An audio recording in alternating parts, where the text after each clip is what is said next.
तीसरा नेत्र क्या है? तांडव क्या है? क्या आपको देखना है? आपको बस इतना करना है कि अपनी पत्नी से कहना है, मैं आधे घंटे में आ रहा हूँ, तुम तैयार रहना।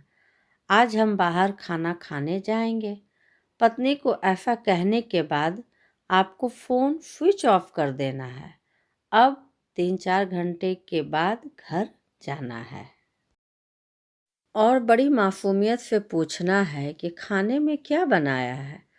अब जो खुलेगा उसे ही तीसरा नेत्र कहते हैं और जो घर में होगा उसे तांडव कहते हैं। नोट: शारीरिक रूप से कमजोर व्यक्ति कोशिश न करे, जान भी जा सकती है। एक बार कचहरी में एक गवाह बहुत लंबे लंबे बयान दे रहा था। सरकारी वकील नाराज हो गया और गवाह से बोला, इतना अधिक बोलने की ज़रूरत नहीं है। तुमसे जो पूछा जाए उसका जवाब केवल हाँ या ना में ही दो। गवाह: हुजूर, हर सवाल का जवाब हाँ या ना में नहीं दिया जा सकता। वकील: बिल्कुल दिया जा सकता है। तुम मुझसे कोई भी सवाल पूछो, मैं हाँ या ना में ही जवाब देकर दिखाता हूँ। गवाह: ठीक है हुजूर, आपकी जिद पर मैं आपसे एक सवाल पूछता हूँ। आप सिर्फ हाँ या ना में ही जवाब दीजिएगा। वकील: पूछो। गवाह: आपकी बीवी ने आपको पीटना छोड़ दिया, हाँ या नहीं? बेचारे वकील बाबू अब तक कौमा में हैं। संता: हेलो, फ्लिपकार्ट से बोल रहे हैं? Flipkart: yes sir. संता: आज मेरी पत्नी की डिलीवरी हुई है और उसने एक लड़के को जन्म दिया है। फ्लिपकार्ट: खुशी की बात है, पर इसमें हम आपकी क्या सेवा कर सकते हैं? संता: कुछ नहीं, मैं आपको अपना अकाउंट नंबर देता हूँ, आप उसमें रुपये जमा करवा दीजिएगा। फ्लिपकार्ट: हेलो सर, कैसा कैश? संता: अरे आपकी कंपनी ने इतने बड़े बड़े विज्ञापन के बोर्ड लगाए हैं ना, कैश ऑन डिलीवरी। फ्लिपकार्ट कर्मचारी बेहोश। बच्चे की पैदाइश के बाद डिलीवरी रूम से निकले 1 घंटा बीत जाने पर औरत को अभी अभी होश आया। बदन में ताकत बिल्कुल खत्म हो गई थी। करवट लेना तो दूर की बात, हिलने में भी बेपनाह दिक्कत हो रही थी। उसने बड़ी मुश्किल से दाहिने हाथ को हरकत दी। कुछ टटोला, हाथ को कुछ महसूस नहीं हुआ। हिम्मत जुटाकर वह मुश्किल पलंग के नीचे देखी, नीचे भी नहीं। फिर बाएं हाथ को हरकत देने की कोशिश की, कुछ नहीं हाथ लगा। वह बेचैन हो गई।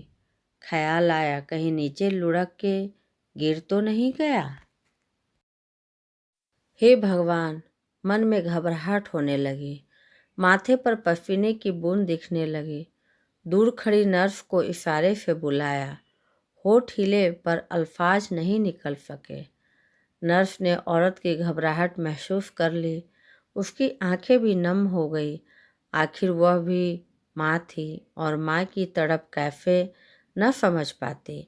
दौड़कर इनक्यूबेटर रूम से नवजात बच्चे को लाकर उस माँ के हाथों में थमाते हुए कहा, मैं समझ सकती हूँ बहन, लो जी भर के देख लो। औरत अपने तमाम हिम्मत जुटाकर माथा पोंछते हुए बोली, बहुत शुक्रिया, लेकिन मैं तो अपना मोबाइल ढूंढ रही थी। फेसबुक पर स्टेटस लगाना है कि मैं माँ बन गई हूँ। नर्स ने झल्लाते हुए कहा, सचमुच इस दुनिया का कुछ नहीं हो सकता।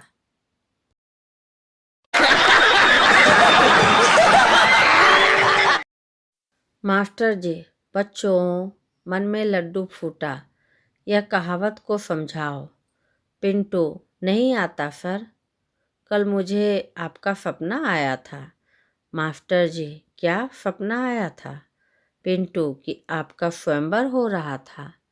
मास्टर जी, अच्छा? पिंटू, स्वयंवर में दीपिका पादुकोण, प्रियंका चोपड़ा, अनुष्का शेट्टी, देवसेना, तमन्ना भाटिया, अनुष्का शर्मा, श्रद्धा कपूर, दिशा पाटनी, श्रुति हसन इत्यादि हीरोइन मौजूद थी। मास्टर जी सच में? पिंटू हाँ, और आपसे शादी करने के लिए बहुत उत्सुक थे। मास्टर जी अरे वाह, फिर? पिंटू और आपको एक साथ 3-3 हीरोइन के साथ शादी करने की छूट थी। मास्टर जी ओहो, फिर? पिंटू फिर क्या? खुद ही देख लीजिए, फूट गया ना लड्डू मन में। मास्टर जी बेहोश।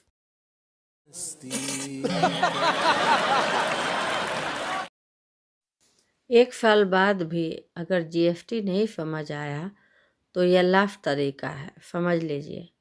जब आप कुंवारे थे और आप देर रात तक घर पहुंचते थे, तब आपको पहले बहन को, फिर भाई को, फिर माँ को, फिर पिताजी को जवाब देना होता था। अब आपकी शादी हो गई है, आपको अब बस सिर्फ अपनी बीवी को जवाब देना होगा, ना कि पूरे परिवार को। बस यही है जीएसटी।